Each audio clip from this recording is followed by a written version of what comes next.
Gene Roddenberry created Star Trek to give expression to studies of our most human traits and societal issues set against a backdrop of excitement and adventure in space.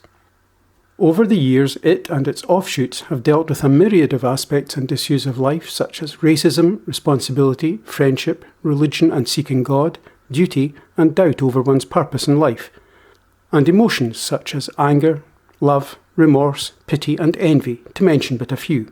And all of this is set in imagination-inspiring backgrounds and settings whose purpose was to offer clarification of the issues raised.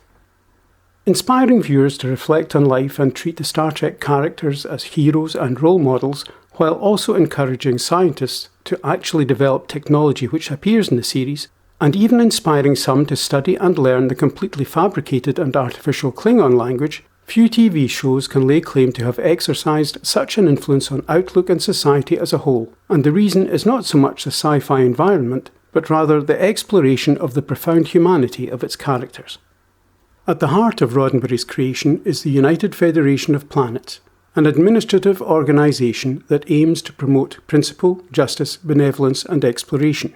This idealistic body seeks to offer order, stability and fraternity to its members, though there is scope for disagreement and cultural conflict among its affiliates as they endeavour to work together for the common good. Although set in the vast expanses of outer space, resolution of quarrels and friction frequently requires personal debate and reflection on moral and philosophical issues, leading to judgment, decision and action. While the mission of the Enterprise may represent humanity's desire to constantly expand and develop its knowledge and understanding, the crew may be viewed as a single unit, pooling a variety of skills and acumen to undertake and complete their task. These range from engineering and motor skills to communication and healthcare, but all are supervised and steered by the triumvirate of McCoy, Spock and Kirk. And in these characters we have a trio who bear a remarkable resemblance to the Freudian model of the human psyche. Bear with me while I explain what I mean. According to Freud, the id is, very roughly, the emotional or instinctive part of the brain, and McCoy constantly evokes emotion and instinct, while Spock espouses logic, rules and order, representing the superego which, Freud suggests, exercises control over our primitive desires. Between these two clashing components of our judgment system lies the ego, which has to take account of both views and reach a decision that leads to action. This would be the position occupied by Kirk, who holds ultimate responsibility for whatever decision is taken and action pursued. This dynamic contributes to many plots in the original series and provides a foundation for interplay and debate between those three characters in the script of The Wrath of Khan. A recurring theme in The Wrath of Khan is aging and death and how we deal with them, and this is contrasted with the theme of renewal and the circle of life. Kirk is restless and frustrated as he has been promoted out of the ranks of the active and, as he sees it, the worthy. He sees little future for himself. McCoy advises him to concede to his instincts and seek a command again, while Spock offers conformity and acceptance, and Kirk appears to go along with that view, if somewhat reluctantly and out of a sense of duty. However, when a potentially dangerous situation arises, Captain Spock willingly relinquishes command to the senior officer, Admiral Kirk, as it is judged the young and inexperienced crew will benefit from Kirk's experience and leadership.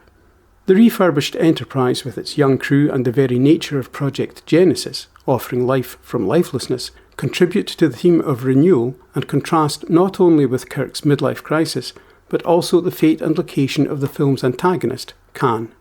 Having been deposited on an isolated planet by Kirk some 15 years previously, as a result of a murderous plot to take control of the Enterprise, Khan and his cohort have suffered great loss and hardship due to the decay and destruction of a neighbouring planet, which caused disastrous and irrevocable changes to their own orbit and environment. However, Khan's contribution is not restricted to the theme of ageing and decay. His entire outlook is at variance with the fundamental principles of compassion and brotherhood of the United Federation of Planets, and comes into conflict with its underpinning ambition of promoting humanity. The result of genetic engineering, Khan is hugely intelligent, and that, interestingly, is also his principal source of weakness in terms of his antagonism. We humans strive constantly to extend and develop our knowledge and understanding, and in so doing, and in recognising the limits of our existing knowledge and understanding, We show a certain humility, and we recognise the value of fraternity as we help one another in the joint aim of development. In contrast, Khan is self-satisfied and is smugly impressed with his existing knowledge and understanding, so his superior intelligence appears to result in his failure to recognise his own limits. Thus, he has no humility or great sense of fraternity.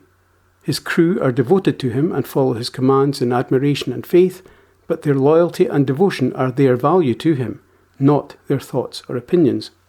As a result of all this, Khan is given to pride, and that leads to obsession. When presented with the opportunity to escape definitively and avoid pursuit and conflict, he dismisses it in favour of pursuing and avenging himself on his old enemy Kirk, the only man to have outdone him. The theme of Khan's obsession is underscored by numerous references to Moby Dick, the famous tale of whaling captain Ahab hounded by the thought of revenge on a giant whale which, on a previous voyage, bit off a piece of his leg. These references include a prominently placed copy of the book in Khan's home on Ceti Alpha 5 and quotations from it at various points. These traits contrast with the underpinning precepts of Starfleet in general, but in particular with Spock's act of self-sacrifice to save the Enterprise and her crew. Spock may couch his act of courage in logical terms. The needs of the many outweigh the needs of the few or the one. But there also had to be a willingness to act for the benefit of others at one's own expense, and that is an act of humanity, not mere logic. Spock's death comes as a considerable shock, and there is genuine sorrow and grief as we, the audience, are tested in exactly the same way as the trainees when they undergo the Kobayashi Maru exercise at the start of the film. Out of the blue, we are forced to confront death and defeat, and I have to confess I fail that character test each time I watch the film. We may admire Kirk's ingenuity in finding a way through the test, and his determination to snatch victory from the jaws of defeat, but Kirk did fail to address the issue at the time. His emotional yet controlled reaction to Spock's demise, combined with his measured but poignant recognition of Spock's self-sacrifice, and his motivating insistence on the importance of humanity at his funeral, contribute significantly to the overwhelming sense of loss in the audience, while demonstrating Freudian ego-style leadership as he controls his emotions and exercises control of the situation. This may be viewed as a solution to the Kobayashi Maru test, while holding on to a combination of reality and hope. I suspect that when The Wrath of Khan was being developed, it was foreseen as the final Star Trek film, making its themes of decay, death and renewal all the more pertinent. It is somewhat ironic that it actually served to regenerate the series' popularity and commercial viability, leading to 4 further films with the original crew, 5 if you include the handover film Generations. My thanks for taking the time to watch this video. I hope you found it of some value.